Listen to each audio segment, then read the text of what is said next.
So bear with me, please. 2 minutes of your time.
Assalamualaikum Pak Mitra.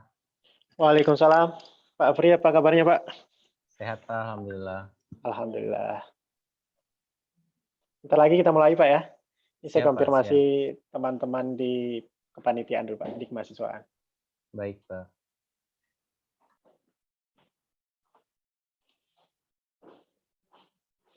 Untuk materi, Pak Apri share sendiri atau di-sharekan sama ini? Saya bisa share sendiri Pak, tapi saya dijadikan co-host. Ah, siap. Ya.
Pak Apri.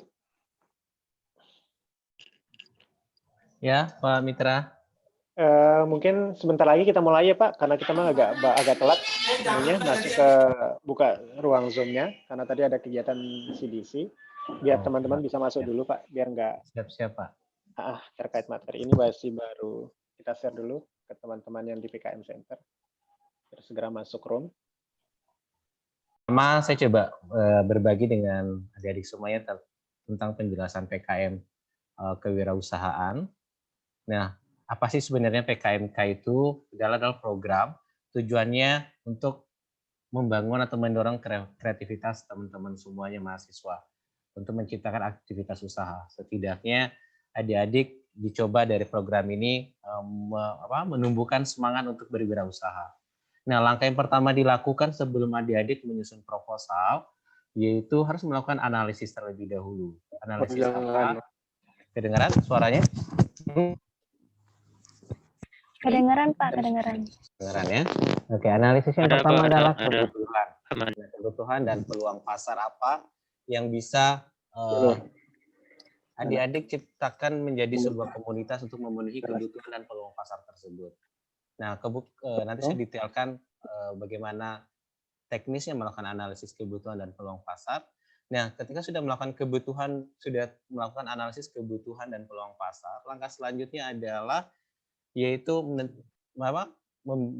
menciptakan produk. Nah, produknya bisa dalam bentuk barang ataupun jasa, tergantung adik-adik minatnya yang mana dan tergantung bidang keilmuan adik-adik semuanya yang kira-kira mampu kepakaran tim bisa melahirkan sebuah produk sesuai kebutuhan atau peluang pasar yang ada, sesuai hasil analisis kebutuhan dan peluang pasar yang adik-adik lakukan. Sehingga nanti karya kreativitas produknya itu tidak melihat dari harus ada profit atau tidak, itu tidak terlalu diutamakan, tapi yang lebih diutamakan adalah produk itu sesuai nggak dengan kepakaran tim, bisa sesuai dengan ketuanya ataupun anggotanya. Oke, tujuannya apa sih dari PKM kewirausahaan? Intinya adalah untuk memotivasi teman-teman semuanya agar bisa lebih melahirkan karya yang kreatif, karya yang inovatif, dan setidaknya punya jiwa berwirausaha nantinya ke depannya. Baik kita nanti bisa berusaha sambil kuliah ataupun selesai setelah menyelesaikan studi itu bisa membangun berwirausaha ke depannya. Ini salah satunya tujuan dari dirancangnya program kewirausahaan oleh Belmawa. Nah, karakteristiknya coba adik-adik simak bareng-bareng PKMK. Yang pertama yang ditunjukkan adalah kreativitas yang inovatif. Artinya produk yang dilahirkan harus ada nilai kreativitas dan unik nantinya.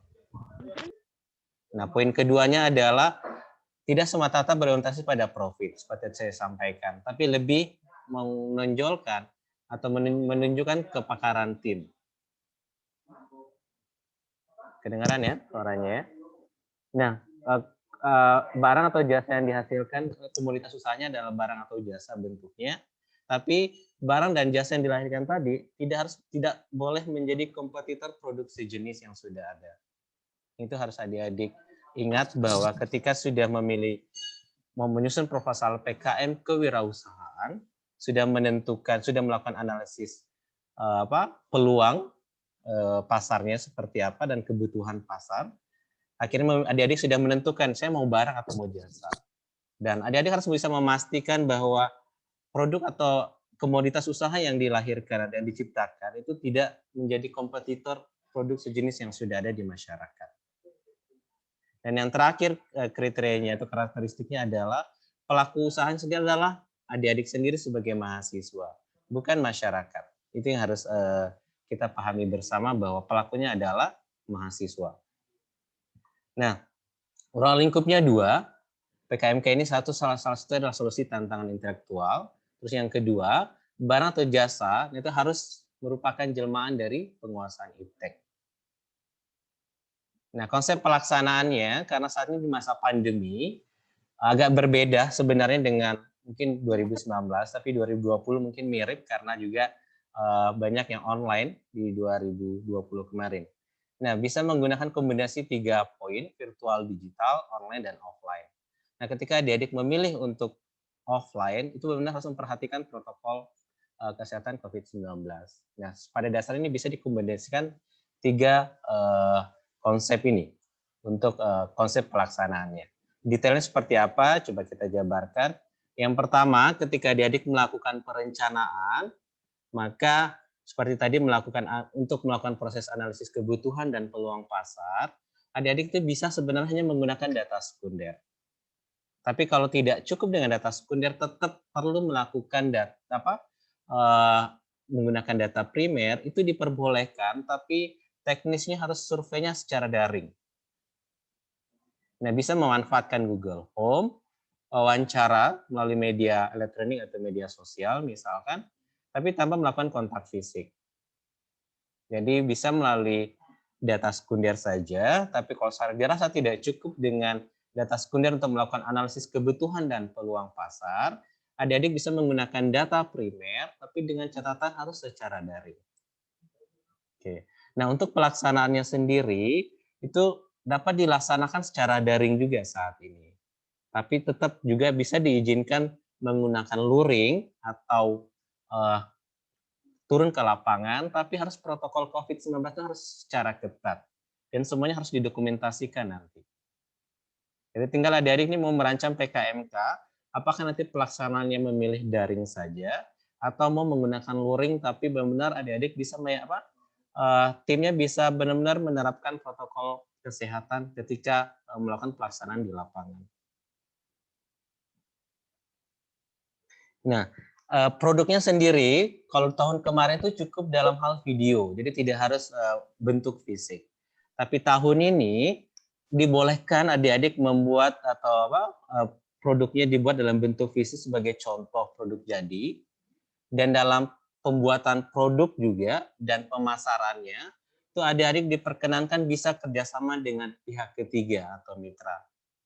Jadi di masa pandemi seperti saat ini, jadi di tahun 2021 saat ini, produknya boleh adik-adik buat dalam bentuk fisik sebagai contoh, tapi kalau tidak memungkinkan dibuat oleh tim, itu boleh bekerja sama oleh pihak ketiga atau mitra.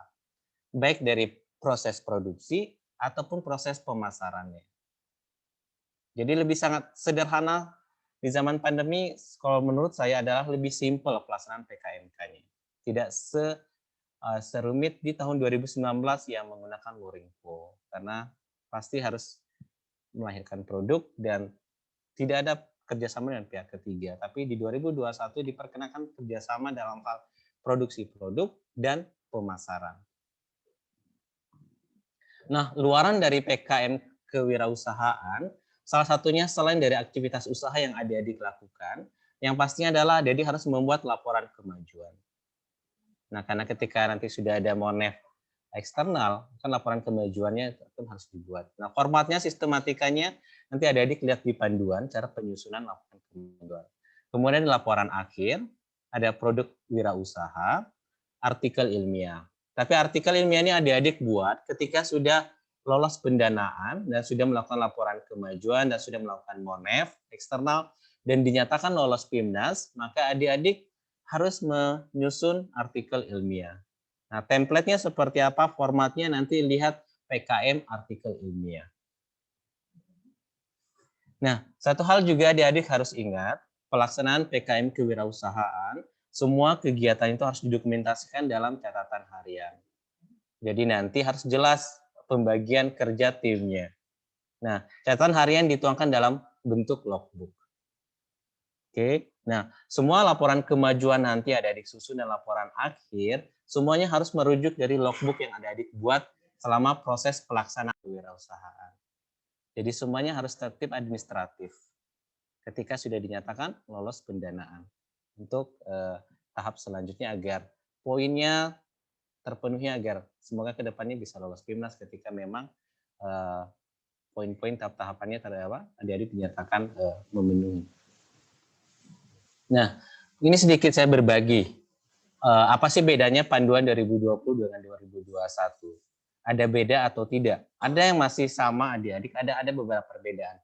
Ini mungkin buat anak adik-adik yang 2018 sama 17 mungkin ada memilih belum untuk lulus tapi pengen ikut PKM tahun ini juga masih bisa. Nah, pertama kriteria pengusulan. Habis ini saya sekalian jelaskan buat PKM pengabdian juga ya, perbedaannya biar tidak 2 kali pengulangan. Yang pertama peserta. PKM kewirausahaan ataupun PKM pengabdian masyarakat, itu syarat pesertanya adalah mahasiswa aktif. Oke, kalau mahasiswa yang sedang cuti tidak aktif itu tidak bisa ikut PKM apapun. Terus yang kedua harus terdaftar PD Dikti.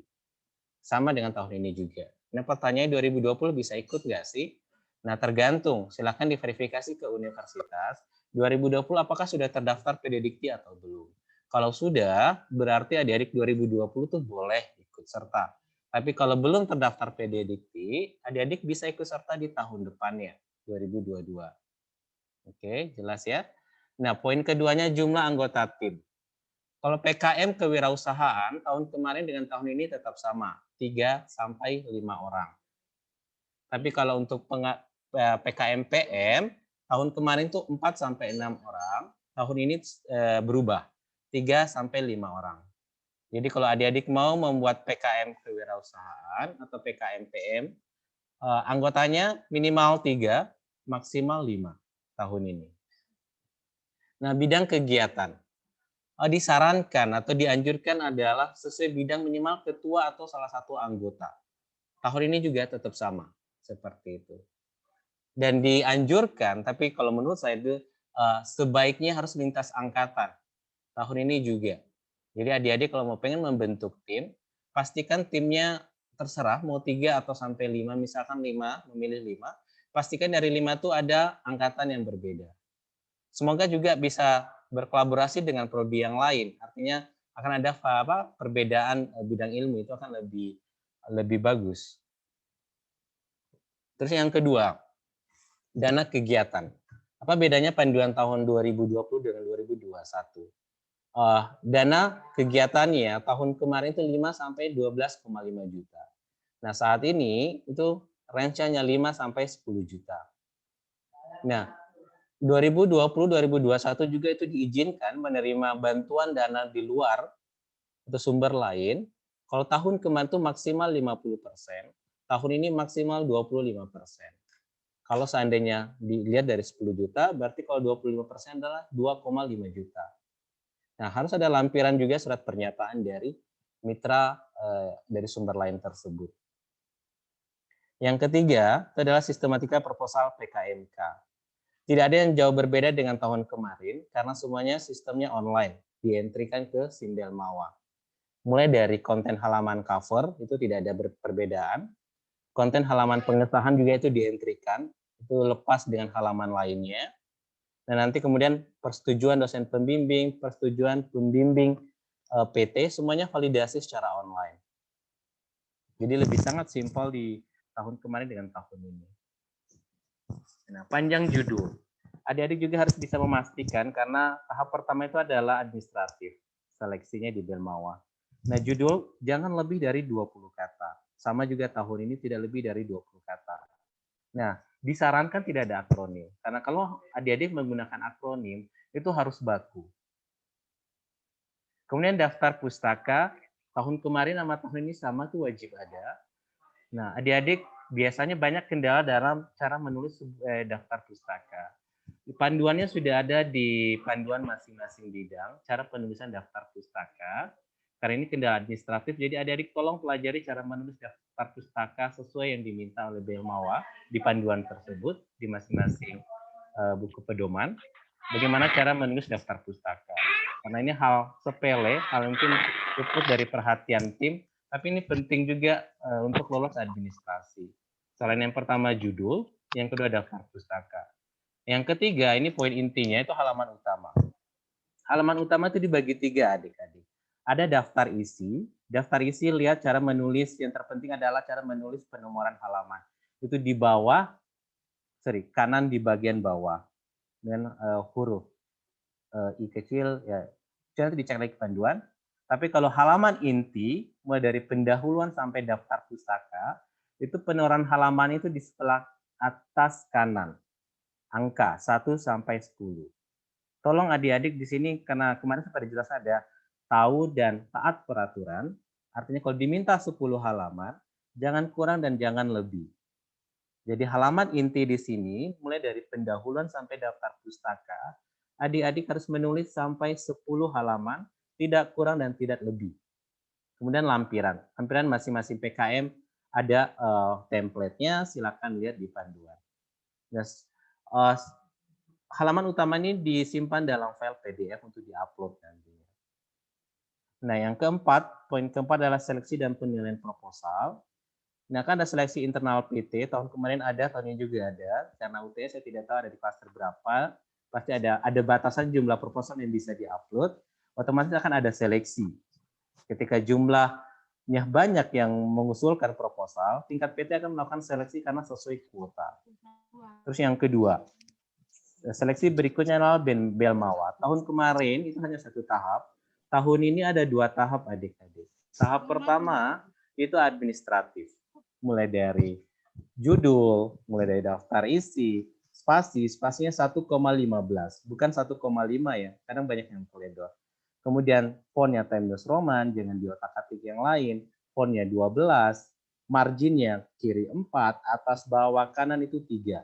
Diperhatikan betul, hal kecil tapi kalau adik-adik nggak taat dengan administratif, itu bisa gagal di tahap pertama.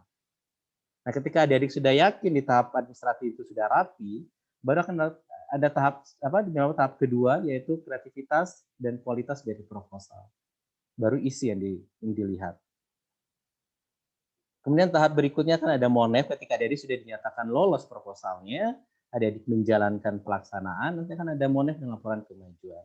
Nah, sistem Monefnya itu daring. Kemungkinan tahun ini juga daring.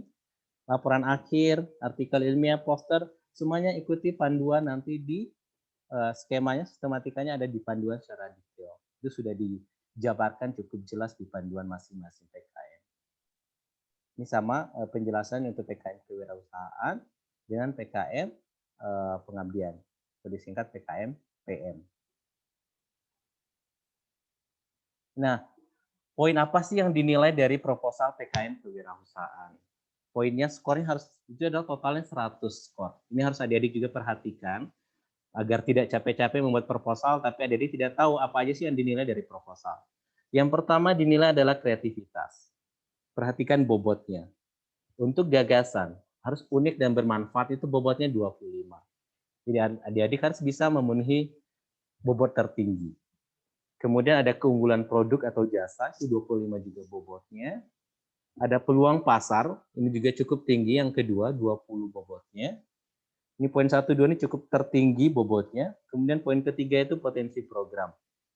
Perolehan profit hanya 10, potensi keberlanjutan usaha 10. Yang keempat ini terkait administratif, dari jadwal kegiatan, personalia, dan waktu itu bobotnya 5. Yang kelima RAB ini, itu bobotnya 5, totalnya 100%. Nah, adik-adik harus bisa melihat juga apa-apa yang dinilai dalam proposal. Seperti itu untuk PKM kewirausahaan, adik-adik semua. Semoga apa yang saya paparkan bisa sedikitnya menambah pengetahuan adik-adik untuk bekal menyusun proposal. Mungkin saya lanjut ke PKM kewirausahaan juga ya, nanti kita baru buka sesi terakhir. Nah, ada PKM pengabdian kepada masyarakat, disingkat PKM PM. Nah, apa itu PKM PM? Sebenarnya adalah program untuk penerapan ilmu pengetahuan, teknologi, seni yang berorientasi non-profit.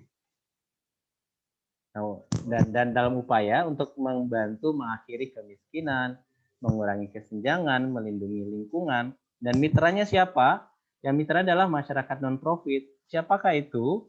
Nah, bisa lembaga pendidikan, bisa formal maupun non-formal, bisa instansi pemerintah, Karang Taruna, kelompok PKK, PKK itu adalah pembinaan kesejahteraan keluarga, bisa panti asuhan, kalau adik-adik lebih tertarik dengan panti asuhan, atau lembaga sosial kemasyarakatan yang lain. Itu adalah sasaran masyarakat non-profit yang bisa adik-adik jadikan mitra dalam menjalankan PKM pengabdian masyarakat. Cukup jelas ya untuk mitranya. Nah, tujuannya apa sih dari PKM pengabdian ini? Itu agar adik-adik mendapatkan pelajaran tentang bagaimana sih potret masyarakat kita, potret mitra adik-adik tentunya. Dan bisa menumbuhkan rasa tenggang rasa dari adik-adik, solidaritasnya ke depan, sehingga juga bisa menerapkan ilmu pengetahuan dan teknologi adik-adik yang dapatkan di perkuliahan untuk membantu setidaknya menyelesaikan masalah dari mitra. Ruang lingkupnya apa saja? Ada kewirausahaan masyarakat non produktif, ada penerapan ilmu pengetahuan teknologi dan seni, ada pemberdayaan masyarakat untuk meningkatkan kualitas kehidupan masyarakat, ada pengabdian masyarakat bentuk lainnya. Nah, konsep pelaksananya sama juga dengan PKM kewirausahaan blended. Adik-adik bisa mengkombinasikan dengan 3 konsep, virtual, digital, online, dan offline. Saya pikir ini sudah dijelaskan secara detail oleh narasumber pertama dan kedua kemarin. Tapi saya coba jabarkan sedikit lagi terkait PKM pengabdian. Nah, sebelum adik-adik menyusun proposal, kan adik-adik aku harus mencari permasalahan, memetakan masalah, harus menggali informasi. Nah, untuk menggali informasi, adik-adik bisa melakukan 2 cara. Cara yang pertama, terjun langsung ke masyarakat untuk membantu masyarakat memetakan masalah yang dihadapi, untuk kemudian menentukan skala prioritas program apa yang bisa dilaksanakan untuk menyelesaikan masalah tersebut, tapi harus sesuai protokol kesehatan COVID yang ketat. Atau yang kedua, adik-adik bisa secara mandiri tanpa membangun komunikasi langsung dengan mitra, tapi adik memetakan memetakan masalah mitra dengan memanfaatkan informasi teknologi. Memanfaatkan akses informasi yang ada di internet. Misalkan memilih desa mana, memilih mitra mana, adik browsing, kumpulkan data sebanyak-banyaknya untuk menganalisis, memetakan masalah apa yang ada di mitra ini. Jelas ya? Nah, selama pelaksanaan nanti ketika adik dinyatakan lolos proposalnya, pelaksanaannya bagaimana? Nah, pelaksanaannya bisa daring, online, atau bisa luring, atau terjun ke lapangan, tapi harus protokol kesehatan yang ketat. Nah, seluruh proses aktivitas antara komunikasi mahasiswa nanti dengan mitra, itu kalau memilih secara daring, itu harus didokumentasikan ya, dan itu akan dituangkan dalam laporan, baik kemajuan ataupun laporan akhir. Jadi setiap aktivitas yang ada dilakukan dengan mitra secara daring itu harus didokumentasikan. Nah, pada dasarnya ketika adik-adik memilih daring, nah mitra ini bisa mengimplementasikan programnya secara mandiri. Adik-adik cukup melakukan pendampingan secara daring saja. Jadi adik-adik tidak terjun ke lapangan, biarkan masyarakatnya yang mengeksekusi programnya, tapi adik-adik dampingi dengan secara daring. Nah, seharusnya sih mitra juga bisa menggunakan komunikasi secara daring, tapi ketika memang menemukan kendala itu juga diizinkan menggunakan pihak ketiga untuk menjalankan atau mengimplementasikan program yang sudah dirancang bersama dalam PKM pengabdian tersebut. Nah, proposal PKM yang ada disusun itu harus ada surat pernyataan kesediaan dari mitra. Kenapa harus ada surat pernyataan tersebut?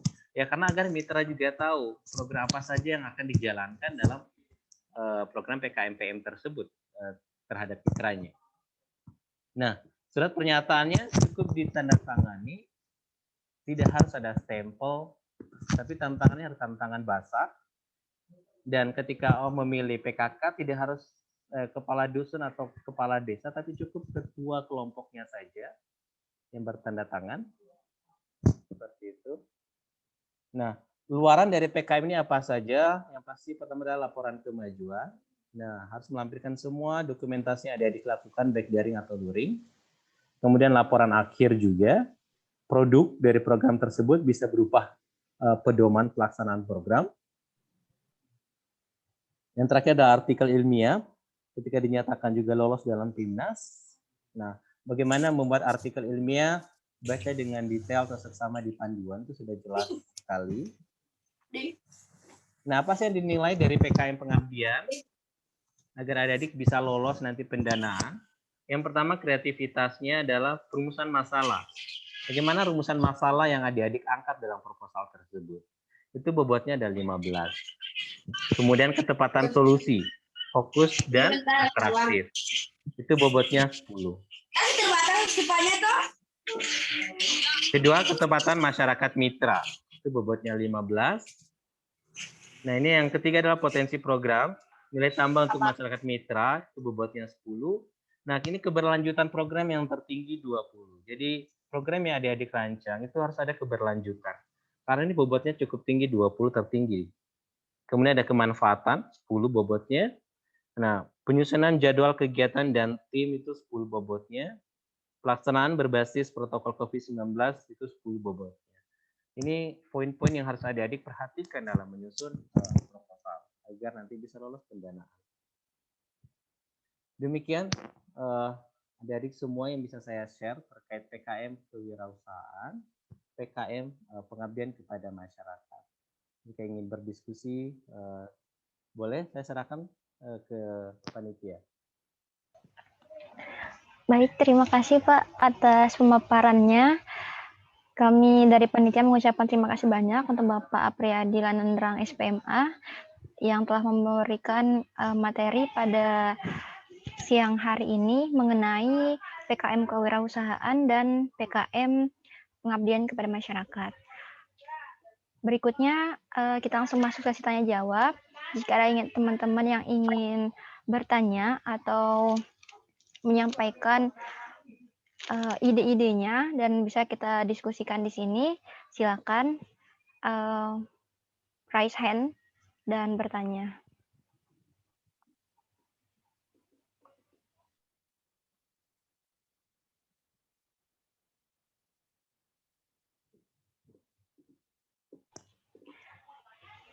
Tidak usah malu, ditanyakan saja apa yang dialami, kendala-kendala selama menyusun laporan, mungkin dari pembentukan tim atau dari judul, kemudian ide-idenya bisa langsung ditanyakan karena pemateri yang mengisi materi hari ini sudah expert di bidangnya ya. Jadi jangan ragu-ragu untuk bertanya.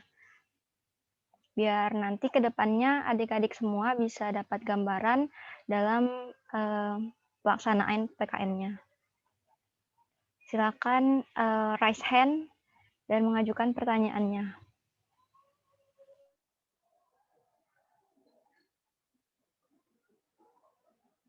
Oke, ada yang mau bertanya melewati kolom chat boleh? Boleh juga kalau misalnya tidak belum berkesempatan untuk bicara langsung, boleh lewat kolom chat juga.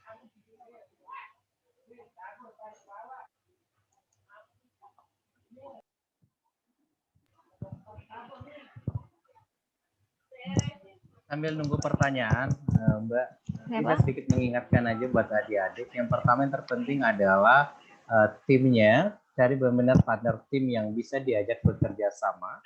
Karena ketika sudah, yang susah itu adalah bukan membentuk tim, tapi ketika sudah lolos pendanaan, itu proses teamworknya benar-benar harus jalan. Jadi pilihlah tim yang benar-benar bisa diajak susah-susah bareng. Nah, setelah tim, pertimbangkan pilih PKM jenis apa yang mau digarap. Kemudian ada 2 poin yang harus diperhatikan untuk seleksi, yaitu administratif dan kreativitas dan keunikan dari proposal tersebut. Nah, administratifnya apa? Adik-adik harus perhatikan betul judul, kemudian margin, spasi, kemudian font, ukuran, jumlah halaman yang terpenting. Yang sering teledor adalah adik-adik lupa tanda tangan di surat pernyataan ketua, yang pengabdian ada mitra lupa tanda tangan. Itu harus diperhatikan semuanya si detail itu. Pastikan harus di cross check berkali-kali karena terkadang 1 kali 2 kali cross check masih ada yang terlewat karena ini administratif penting untuk lolos di tahap berikutnya. Nah, untuk bisa proposalnya unik dan kreatif, banyak-banyak konsultasi dengan pembimbing yang adik-adik mau. Silakan pilih pembimbing siapapun sesuai prodi masing-masing. Diskusikan banyak-banyak agar nanti ada pencerahan. Memilih topik, menyusun sebuah proposal seperti apa, itu harus banyak berdiskusi dengan pembimbing nantinya. Adik-adik tidak agak susah kalau hanya bergerak sendiri. Jadi benar-benar banyak berkomunikasi dengan pembimbing Jadi carilah pembimbing yang tepat, yang punya banyak waktu untuk berdiskusi ke depan. Ya, Masya Allah, terima kasih banyak Pak Apriyadi untuk tips dan tambahannya. Sangat membantu sekali bagi kami ke depannya yang akan menggarap PKM. Nah, ini Pak di kolom chat sudah ada yang bertanya dari Abdurrahman Ishak. Abdur ini bertanya, apakah jasa nyukur rambut bisa masuk kategori PKM? Nah, mungkin untuk Abdur, Ini di pojok. Hari ini ambil. em,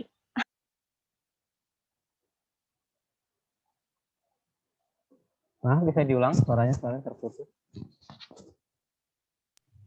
oh ya, oke Pak, saya ulangi lagi. Tadi dari Abdurrahman Ishak bertanya, apakah jasa nyukur rambut bisa masuk kategori PKM? Saya tanya dulu nih ke Abdurrahmannya, apa PKM-nya itu PKM yang mana nih? Apa PKM pengabdian masyarakat atau PKM kewirausahaan? Bagaimana Pak kalau menurut Bapak ini bisa nggak masuk? Kalau memilih PKMK kewirausahaan, yang pertama kan adik-adik sebelum menyusun proposal harus menyusun analisis kebutuhan dan peluang pasar. Nah, nanti situ kelihatan lingkungan sekitar adik-adik ada peluang apa atau kebutuhan apa produk yang harus adik-adik ciptakan atau buat agar bisa memenuhi kebutuhan atau peluang pasar yang ada. Jadi harus melakukan analisis terlebih dahulu. Nah, kalau cukur rambut yang tadi seperti poin yang saya jelaskan bahwa jangan sampai ada kompetitornya menjadi kompetitor dengan masyarakat setempat. Nah, kalau seandainya itu.